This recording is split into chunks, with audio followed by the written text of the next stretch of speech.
لا إله إلا الله محمد رسول الله. Bismillahirrahmanirrahim. Assalamualaikum warahmatullahi wabarakatuh. Alhamdulillahi wassalatu wassalamu ala rasulillah wa ala alihi wa sahbihi wa man walah. Wala hawla wala quwwata illa billahi amma ba'd. Fa ikhwani wa akhwati fillah, rahimani wa rahimakumullah. Semoga Allah Azza wa Jalla senantiasa mencurahkan rahmatnya kepada kita sekalian. Banyak pertanyaan terkait dengan saf salat ketika sudah diizinkan oleh pemerintah untuk salat di masjid. Apakah boleh dilakukan berjauhan?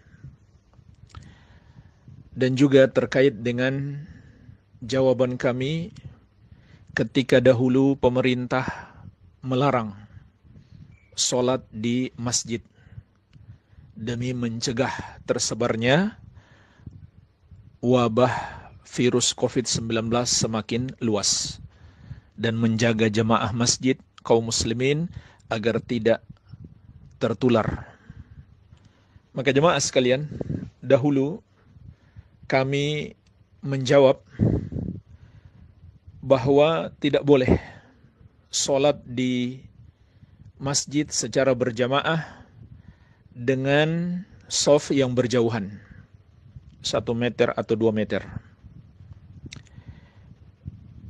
Akan tetapi itu jawaban kami dahulu sesuai dengan keadaan di saat itu. Kami menjawab seperti itu karena 3 alasan. Yang pertama, berdasarkan dalil-dalil dari sunnah Nabi sallallahu alaihi wasallam. Di antaranya hadis Ibnu Umar radhiyallahu taala anhuma yang diriwayatkan Abu Daud, Rasulullah sallallahu alaihi wasallam bersabda, "Aqimus sufuf wa hadhu bainal manakib wa suddul khalal walinu bi aidi ikhwanikum wala tadharu furujatin lisyaitan wa man wasala saffan wasalahullah wa man qata'a saffan qata'ahullah."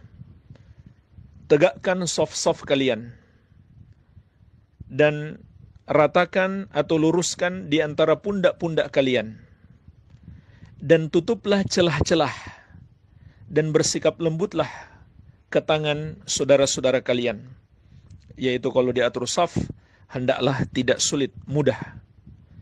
Wala tadharu furujatin lisyaitan, dan jangan kalian biarkan ada celah-celah untuk dimasuki oleh setan.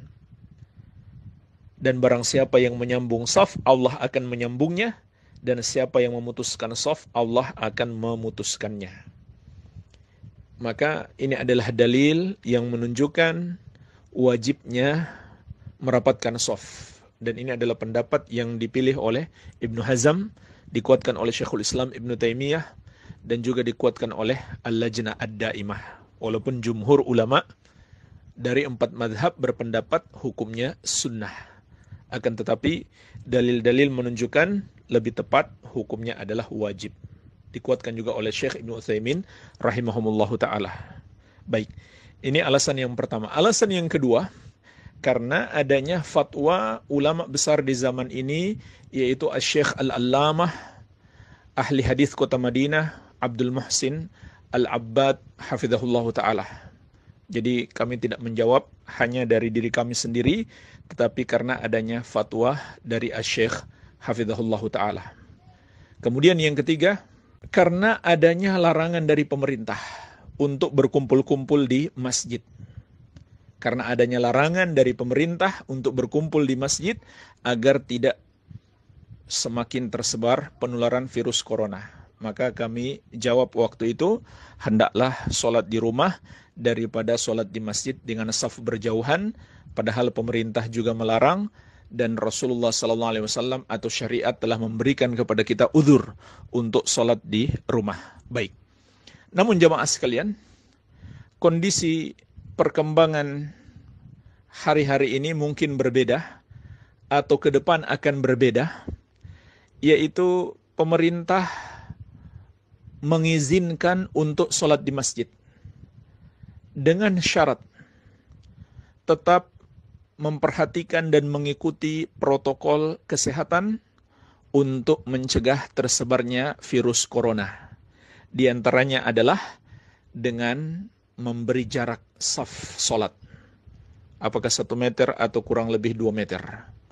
Maka kita katakan, insyaallah ta'ala, apabila pemerintah telah mengizinkan dan kita tetap mengikuti protokol kesehatan, tidak mengapa kita sholat di masjid secara berjamaah walaupun dengan saf berjauhan. Kenapa jemaah sekalian? Karena juga telah ada fatwa para ulama besar di zaman ini. Termasuk Syekh Abdul Muhsin Al-Abbad, hafizahullah ta'ala, ahli hadis kota Madinah, yang kita jadikan rujukan terhadap jawaban kemarin. Beliau juga telah meralat atau merubah fatwa beliau mengikuti pendapat para ulama kebanyakan. Para ulama besar kebanyakan berpendapat boleh, termasuk Lajnah Daimah dan juga Syekh Profesor Dr. Al-Allamah Sulaiman Ar-Ruhaili hafizahullah ta'ala. Beliau memberi keterangan yang sangat bagus bahwasannya sholat berjamaah itu adalah amalan yang sangat agung. Maka dalam kondisi kita perang, tetap diharuskan sholat berjamaah, walaupun bentuk sholatnya harus berubah. Ya, sebagaimana kita ketahui, ada perubahan bentuk sholat ketika kita sholat khauf, sholat dalam masa perang. Begitu pula orang yang masbuk, sholatnya pun akan berubah bentuknya mengikuti sholat imam. Ya, bahkan ada orang yang sholat maghrib bisa sampai 4 kali tasyahud karena dia terlambat. Dia masuk dalam sholat, imam sedang tasyahud awal, maka dia pun ikut tasyahud awal. Imam tasyahud akhir, dia pun ikut tasyahud akhir. Sampai di sini sudah 2. Kemudian dia menambah 2 rakaat, masuk ke rakaat yang kedua, dia tasyahud awal. Kemudian dia rakaat terakhir, rakaat yang ketiga, dia melakukan tasyahud akhir. Jadi 4 kali dia tasyahud. Berubah bentuk sholatnya. Dan itu tentu diizinkan dalam syariat. Kenapa? Karena keagungan sholat berjamaah. Jadi boleh shaf berjauhan dikiaskan dengan itu. Iya. Dan ini adalah fatwa para ulama besar di akhir-akhir ini, sehingga kami pun merujuk kepada pemahaman dan fatwa para ulama tersebut, karena itulah yang diperintahkan kepada kita di masa-masa seperti ini, atau di dalam berpendapat, kita tidak berdiri sendiri, melainkan harus selalu merujuk kepada para ulama.